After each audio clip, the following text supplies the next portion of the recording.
The Lauriston Gardens mystery. I confess that I was considerably startled by this fresh proof of the practical nature of my companion's theories. My respect for his powers of analysis increased wondrously. There still remained some lurking suspicion in my mind, however, that the whole thing was a prearranged episode, intended to dazzle me, though what earthly object he could have in taking me in was past my comprehension. When I looked at him he had finished reading the note, and his eyes had assumed the vacant, lackluster expression which showed mental abstraction. "How in the world did you deduce that?" I asked. "Deduce what?" said he, petulantly. "Why, that he was a retired sergeant of Marines." "I have no time for trifles," he answered, brusquely, then with a smile, "Excuse my rudeness. You broke the thread of my thoughts, but perhaps it is as well. So you actually were not able to see that that man was a sergeant of Marines?" "No, indeed. It was easier to know it than to explain why I knew it. If you were asked to prove that 2 and 2 made 4, you might find some difficulty, and yet you are quite sure of the fact. Even across the street I could see a great blue anchor tattooed on the back of the fellow's hand. That smacked of the sea. He had a military carriage, however, and regulation side whiskers. There we have the Marine. He was a man with some amount of self-importance and a certain air of command. You must have observed the way in which he held his head and swung his cane. A steady, respectable, middle-aged man, too, on the face of him, all facts which led me to believe that he had been a sergeant. "Wonderful!" I ejaculated.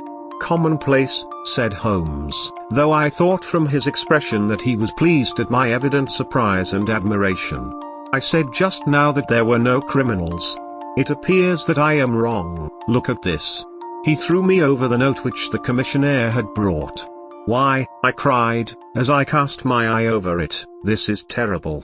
"It does seem to be a little out of the common," he remarked, calmly. "Would you mind reading it to me aloud?" "This is the letter which I read to him: 'My dear Mr. Sherlock Holmes, there has been a bad business during the night at 3, Lauriston Gardens, off the Brixton Road.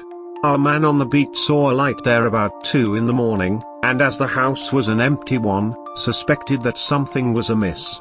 He found the door open, and in the front room, which is bare of furniture, discovered the body of a gentleman, well dressed, and having cards in his pocket bearing the name of Enoch J. Trevor, Cleveland, Ohio, USA. There had been no robbery, nor is there any evidence as to how the man met his death. There are marks of blood in the room, but there is no wound upon his person. We are at a loss as to how he came into the empty house. Indeed, the whole affair is a puzzler. If you can come round to the house any time before 12, you will find me there. I have left everything in statu quo until I hear from you. If you are unable to come, I shall give you fuller details, and would esteem it a great kindness if you would favour me with your opinion. Yours faithfully, Tobias Gregson. Gregson is the smartest of the Scotland Yarders, my friend remarked. He and Lestrade are the pick of a bad lot. They are both quick and energetic, but conventional, shockingly so. They have their knives into one another, too. They are as jealous as a pair of professional beauties. There will be some fun over this case if they are both put upon the scent. I was amazed at the calm way in which he rippled on. Surely there is not a moment to be lost, I cried. Shall I go and order you a cab? I'm not sure about whether I shall go. I am the most incurably lazy devil that ever stood in shoe leather, that is, when the fit is on me, for I can be spry enough at times. Why, it is just such a chance as you have been longing for. My dear fellow, what does it matter to me? Supposing I unravel the whole matter, you may be sure that Gregson, Lestrade, and Co will pocket all the credit. That comes of being an unofficial personage. But he begs you to help him. Yes. He knows that I am his superior, and acknowledges it to me, but he would cut his tongue out before he would own it to any third person. However, we may as well go and have a look. I shall work it out on my own hook. I may have a laugh at them if I have nothing else. Come on. He hustled on his overcoat, and bustled about in a way that showed that an energetic fit had superseded the apathetic one. Get your hat, he said. You wish me to come?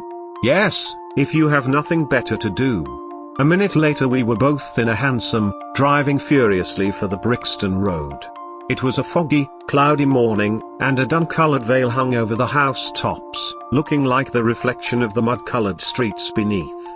My companion was in the best of spirits, and prattled away about Cremona fiddles, and the difference between a Stradivarius and an Amati. As for myself, I was silent, for the dull weather and the melancholy business upon which we were engaged, depressed my spirits. "You don't seem to give much thought to the matter in hand," I said at last, interrupting Holmes' musical disquisition. "No data yet," he answered. "It is a capital mistake to theorize before you have all the evidence. It biases the judgment."